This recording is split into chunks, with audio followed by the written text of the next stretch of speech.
बिस्मिल्लाहिर्रहमानिर्रहीम। अस्सलाम वालेकुम। मैं शकील अहमद और आप देख रहे हैं मेरा यूट्यूब चैनल इरिज स्टार टीवी। नाज़रीन इकराम, आज़ाद कश्मीर में आम इंतखाबात का बगल बज चुका है और जुलाई के दूसरे या तीसरे हफ्ते में इलेक्शन होना मुतवक्का है। पाकिस्तान पीपल्स पार्टी की तरफ से चौधरी कासिम मजीद, पाकिस्तान तहरीक इंसाफ की तरफ से चौधरी जफर अनवर, तहरीक लब्बैक की तरफ से चौधरी खलीक उल ज़माम, मुस्लिम कॉन्फ्रेंस की तरफ से साईं जुल्फ़िकार अली नामजद उम्मीदवार हैं। जबकि मौजूदा हुकूमती जमात ने हल्का नंबर 2 से अभी तक अपना उम्मीदवार फाइनल नहीं किया। मरकजी क़यादत ने अपना उम्मीदवार का ऐलान करने में गैर मामूली ताख़ीर की। नाज़रीन इकराम, जिसकी वजह से हल्का में मुस्लिम लीग नून की सियासत पर अच्छे असरात मरतब नहीं होंगे। इस वक्त मुस्लिम लीग नून की तरफ से 4 बड़े उम्मीदवार टिकट की दौड़ में मौजूद हैं, जिनमें नज़ीर इनकलाबी चेयरमैन मालिक, एडिशनल सेक्रेटरी इतलात अजीम बख्श चौधरी और सुहेल सरफराज सरफरिस्त हैं। नाज़रीन इकराम, नज़ीर इनकलाबी पिछले इलेक्शन के रन अप थे, इसलिए वो इस मुकाबले में सबसे ज्यादा थे। चेयरमैन मालिक ने कभी टिकट की दौड़ में हिस्सा नहीं लिया था, लेकिन इस बार वो भी मैदान में थे।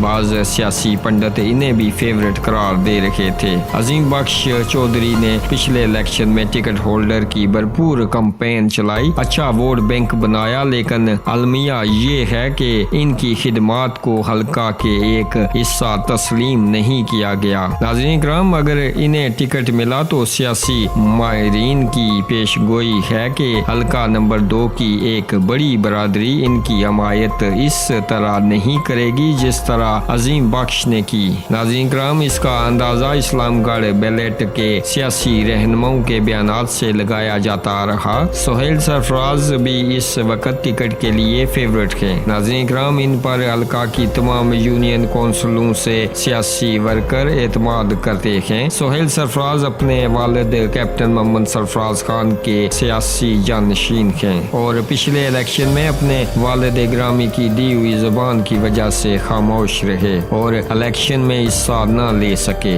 और इन्होंने जमाती उम्मीदवार की दिल से हमायत की, लेकिन इनके आसदीन ने इन पर जानबदारी का इल्जाम लगाया। नाज़रीन इकराम, अब भी वही हादसीन अफवाहें फैला रहे हैं कि सुहेल सरफराज किसी अहम सियासी शख्सियत की इमा पर इलेक्शन में हिस्सा लेने आए हैं और फर्जी कहानियां गढ़कर इनकी किरदार कशी कर रहे हैं। नाज़रीन इकराम, जबकि सुहेल सरफराज एक बड़े बाप के बेटे हैं और इन्होंने अपने वालिद ग्रामी की खूबियों को अपनाते हुए इन्हीं की तरह साफ सुथरी सियासत करने का मसमम इरादा कर रखा है। वो साजिशों की बजाय अमली काम और अपनी मेहनत पर यकीन रखते हैं। नाज़रीन इकराम, यही वजह है कि वो अरसा 2 साल से लोगों के साथ गमी खुशी में शामिल हो रहे हैं। सुहेल सरफराज हल्का नंबर 2 के मैच्योर जवान सियासी रहनुमा में शुमार किए जाते हैं। यही वजह है कि इनके वोटरों में हर उम्र के अफराद शामिल हैं। सियासी ज्योतिषियों के मुताबिक अगर सुहेल सरफराज ने अपना सियासी कैरियर बनाना है तो इन्हें हर सूरत इलेक्शन में हिस्सा लेना होगा, वरना इस इलेक्शन के बाद वो इसी तरह सियासत से आउट हो जाएंगे जिस तरह मोहम्मद आरिफ चौधरी हुए। सुहेल सरफराज खुश किस्मत हैं कि वो एक बड़े कबीले से तल्लक रखते हैं और इनके वालिद ग्रामी कैप्टन मोहम्मद सरफराज खान मरहूम की अच्छी सियासत की बदौलत हर यूनियन कौंसिल और कबीले में इनका वोटर मौजूद है। नाज़रीन इकराम, इनके पास इस इलेक्शन में एंट्री डालने का बेहतरीन मौका है, क्योंकि ये इलेक्शन कहीं जवान और कहीं उम्र रसीदा सियासतदानों का आखिरी इलेक्शन साबित होगा।